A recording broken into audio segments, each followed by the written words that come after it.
সামাজিক অনুষ্ঠানের জন্য ভবন তৈরি করতে চলেছে জলপাইগুড়ি সদর পঞ্চায়েত সমিতি।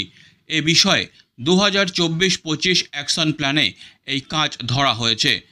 জলপাইগুড়ি পঞ্চায়েত সমিতির সভাপতি বিনয় কুমার রায় বলেন, নিজস্ব ফান্ড বৃদ্ধি করতে হবে বলে সরকারিভাবে এমনই নির্দেশ রয়েছে। সেই নির্দেশ মেনেই এবার নিজস্ব ফান্ড বৃদ্ধিতে পদক্ষেপ নিয়ে ভবন তৈরির চিন্তা করা হয়েছে। কারণ বর্তমান সময়ে অধিকাংশ মানুষের বাড়িতে সামাজিক অনুষ্ঠান করার মতো জায়গা থাকে না, যে কারণে ভবন ভাড়া নিতে হয়। আর বিডিও অফিসের আশেপাশে সেই অর্থে কোনো ভবন নেই। রাজ্যের অর্থ কমিশনের টাকাতেই এই ভবন তৈরি করা হবে। এর জন্য একটি ফাঁকা জায়গা বেছে নেওয়া হয়েছে। তিনি আরও বলেন, সামান্য খরচে যে কোনো ব্যক্তি সামাজিক অনুষ্ঠানের জন্য ওই ভবন ভাড়া নিতে পারবেন। ভবনটি এমনভাবে তৈরি করা হবে যাতে বিডিও অফিসের চত্বরের সাথে তার কোনো যোগাযোগ না থাকে। ভবনে ঢোকা এবং বের হওয়ার পথ বাইরের দিক দিয়ে করা হবে। অনুষ্ঠান করার সমস্ত সুবিধাই রাখা থাকবে ভবনে। এতে পঞ্চায়েত সমিতির যেমন আয় বাড়বে, অন্যদিকে কর্মসংস্থানও হবে।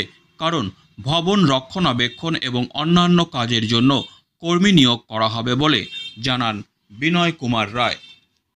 আমাদের যেহেতু কিছুটা সরকারি নির্দেশিকাও আছে যে ফান্ড বাড়ানোর উপরে জোর দিতে হবে, সেই জন্যই আমরা ঠিক করেছি আমাদের যে 5th SFC যে ফান্ড রয়েছে সেই ফান্ড থেকে আমাদের পঞ্চায়েত সমিতি এলাকায় প্রচুর জায়গা রয়েছে।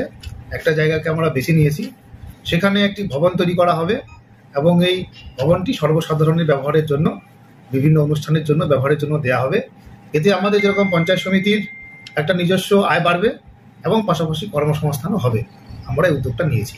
আমরা এখানে মূলত আমাদের অনেকেরই সামাজিক অনুষ্ঠানের জন্য, বাড়িতে যে সামাজিক অনুষ্ঠানগুলি হয়, এখন প্রত্যেকের বাড়িতেই জায়গা সংকীর্ণ, সবাই কোথাও একটা রেডিমেড ভবন খোঁজে।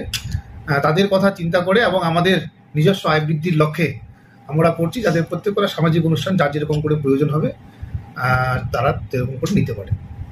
ভাড়ার মূল্য যেহেতু আমাদের একটা কমিটি রয়েছে, আমরা আগামী দিনে যাতে মানুষের যাতে অসুবিধা না হয় এবং পাশাপাশি সেটা রক্ষণাবেক্ষণ এবং আমাদের নিজস্ব আয়টাও যেহেতু বাড়ে, আমাদের একটা বোর্ড রয়েছে। আগামী দিনে ভবনটা তৈরি হয়ে গেলে বোর্ডের সিদ্ধান্ত অনুযায়ী কত ভাড়া রাখা যায়, মানুষের সুবিধা এবং আমাদের নিজস্ব আয় বাড়ানো, সবটা দিক বিবেচনা করে আগামীতে বোর্ড সিদ্ধান্ত নেবে যে কতটা ভাড়া রাখা যায়।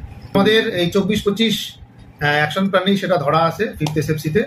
আমরা খুব শীঘ্রই আমরা সেই যে কর্ম আমাদের যা উদ্যোগ নিয়েছে সেটার দিকে আমরা এগোবো। Disclaimer. This channel may not promote any violent, harmful or legal activities. All content provided by this channel is meant for an educational purpose only.